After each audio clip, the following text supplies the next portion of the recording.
Ladies and gents, dare I say it, we done it, we did it. We have to have done it because never in a million years would I expect the custom ghouls of this game to even come close to either rivaling or surpassing the damage output that the Narukami Investigator custom build was literally dominating in hard mode campaign and in normal mode campaign against major bosses and extreme bosses. Like, I didn't think the potential of the ghouls could literally reach this pinnacle of power. So I hope you guys enjoy it, and I'll keep explaining the build along the way. Let's get it!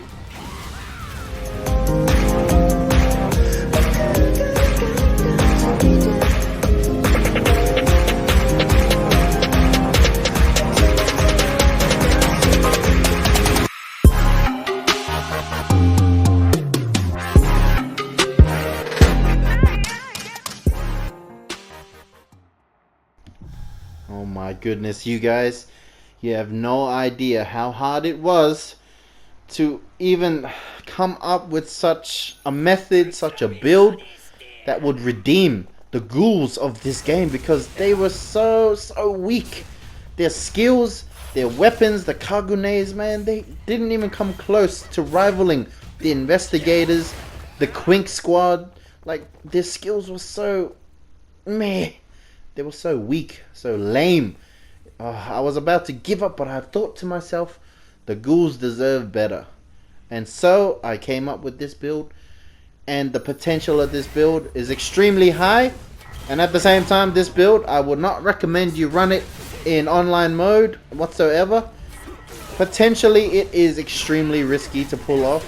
It is near impossible to get the same results you're going to see in this video, because you need to set it up correctly. There are 4 stages I made up for this build. This is stage 1 right now. And what's gonna happen? Boom, I'm in stage 2 right now. I'm glowing, and you see the damage has increased. Look at that. Just doing normal combos and their health is being destroyed. That is stage 2 right there, when I'm glowing red and blue. I will show you the build at the end of the video, but just look how powerful it was. This is on hard difficulty, and this is destroying enemies way quicker than the Narukami ever could. I have to say, it's got to be better, because the Narukami takes its time. You gotta charge it up, shoot it out, charge it up, shoot it out. And it also relies on a lot of, you know, special moves, and this build has no special moves. But like I said, it has 4 stages. You saw stage 2 right then, destroyed that major group of enemies. They were major bosses. But to prove that it has surpassed the Narukami, we need to prove that it is powerful enough to destroy an extreme boss. So what better boss to go up against than Noro, the SSS rated ghoul. In this game, he is quite difficult. I wouldn't say he is extremely difficult, no, because he does a lot of AoE attacks. But how do you get around those things? You would never see a video of a custom ghoul character that anyone has created go face to face with Noro and just disrespect him and smack him right in the face, to the point where you will see. Alright, I'm gonna save it for that moment. But look at this. I'm in stage 2 right now. Just normal combos. Destroy this health. Like, the health bar is gone. Literally. This build is extremely risky. It's really risky. But the payoff and the satisfaction of seeing the destruction happen, right? You're about to see it. We're gonna go up against Noro on hard mode. Never in a million years. I doubt there would be any video out there that would come close to the amount of destruction you're about to see. I'm gonna take it to phase 3, stage 3 of this build. So what's gonna happen? I'll go into Awakening, and I need to get the damage buff. So I need to get hit by his attacks a little bit in order to activate it. Stage 2 at the moment. Now we enter stage 3. Look at the damage, alright? Right in his face. Boom. Boom, boom, boom, boom. Look at that damage. His health is almost done for. Boom. Again with the whack. Boom. And he's done. He's done. That's his first stage health bar. Just destroyed with phase 3. Like I said, this build is not optimal in any way, shape or form. The point of this build is to prove that ghouls have the potential to destroy. When you put the pieces together, they become a literal SSS rated ghoul for your custom character. Like I said, you need pieces to fall together. You can't just... You won't normally be able to do this in every campaign mode, because this mission in particular has a lot of red orbs that replenishes your awakening bar. And look at that, the damage is real. He's done. Stage 3 will destroy him. Boom. Second bar down. The potential, man. Oh, this alone made my eyes almost fall out of their sockets, because I did not know that much damage and potential in the ghouls. They did not like, I never thought they would have this much power. It was always investigators and the Queen squad that had the potential, the skills, right? They had everything that you could possibly think of. And now the ghouls have literally redeemed themselves. I'm going to say it, they redeemed themselves with this. Let's go up against a red coat. We're going to hit him with that stage 2. Extremely risky build, like I said. You have to take damage to the lowest point of your health. Look at that. Almost kills me, but he doesn't. Go in with the normal combos. Boom, boom, dead. Even Narukami takes a while to take out a red coat. Maybe 3 charge shots at best. Or an ultimate and then 3 charge shots. This build annihilates them. You don't always have to be in awakening mode, but I'd recommend awakening mode when you're going up against extreme bosses, so you have unlimited stamina. There's 2 ways to activate stage 3. The first way is to have the buff and go into awakening mode, and that's when you enter stage 3, when you have unlimited stamina and you have the buff activated.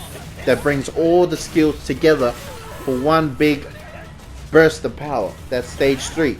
And the second method to enter stage 3 is to pick up a blue orb that gives you unlimited stamina, so you don't have to enter awakening mode. You just go in with the blue orb and you have to get the damage buff. So lose literally all your health until it activates the buff, where you get 50% defense boost and 200% attack damage. That's when you glow red and blue. That's the buff you need, along with the blue orb that gives you infinite stamina for a temporary time. That's the 2 methods of getting into stage 3. Now stage 4 is luck based, alright?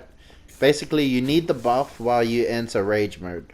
So that's going to be extremely hard to pull off. That's why it is stage 4. Right? So the first stage is literally without the buff. Just the normal build, basic plain build. Stage 2 is when you get the buff, but you don't have unlimited stamina. So you have the damage buff, unlimited, like no unlimited stamina. So that's stage 2.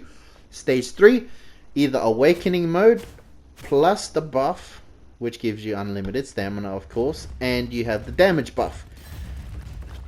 Second method of stage 3, unlimited stamina orb with the damage buff.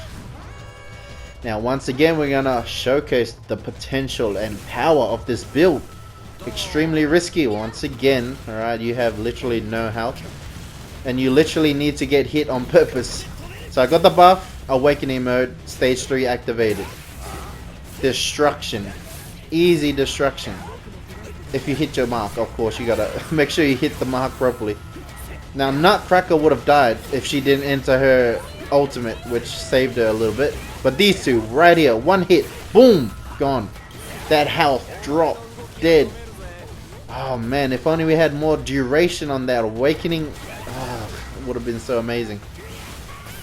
And the buff needs to last a longer period of time to get the most out of this build, but it is what it is, alright? This is the best I could come up with in damage for the ghoul custom characters. Woo! Took me all day, but hey, I was satisfied at the end, alright? Literally destroying Nodal gave me pleasure. Alright, I was satisfied with it. Definitely, 100%.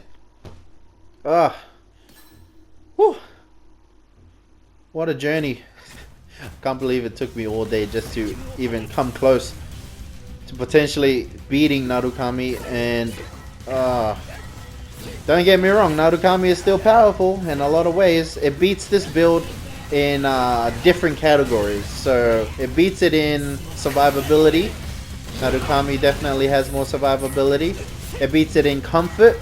So you stay far away, you don't have to get your hands dirty like this build. You have to be extremely careful. And yeah, it has the luxury of using special moves. This one doesn't really have that.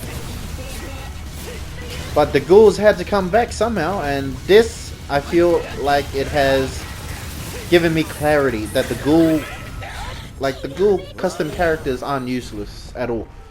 They have potential, and I'm glad I tried my best to literally boost it to its maximum potential. So thank you to the ghouls. Alright, I hope I did you service. I hope I redeemed you guys from this nightmare that you were going through. Investigators and Quinks were just shitting bricks all over you, but hey, you guys came back with that dub. Alright, has to be a dub. I'm gonna say W for the ghouls. This is the build. This is all it is. But like I said, certain circumstances have to happen in order to activate the build. Oh man, extremely risky build. But the payoff, the power, totally worth it. The fact that I was able to do that to Nordle, point blank right in his face, just whacking him with my freaking car grenade like that. Oh man, it was satisfying.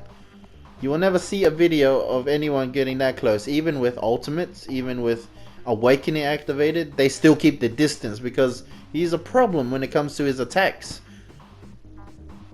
And that's the build, guys. Woo. Hope you guys enjoyed that video. One more time, let's see the destruction this build was capable of doing. Not very optimal, but hey, it did the job. We done it, we did it. Thank you.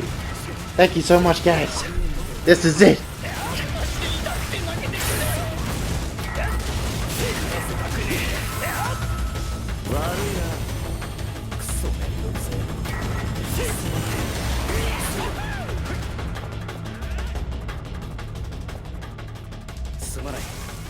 Sumanai.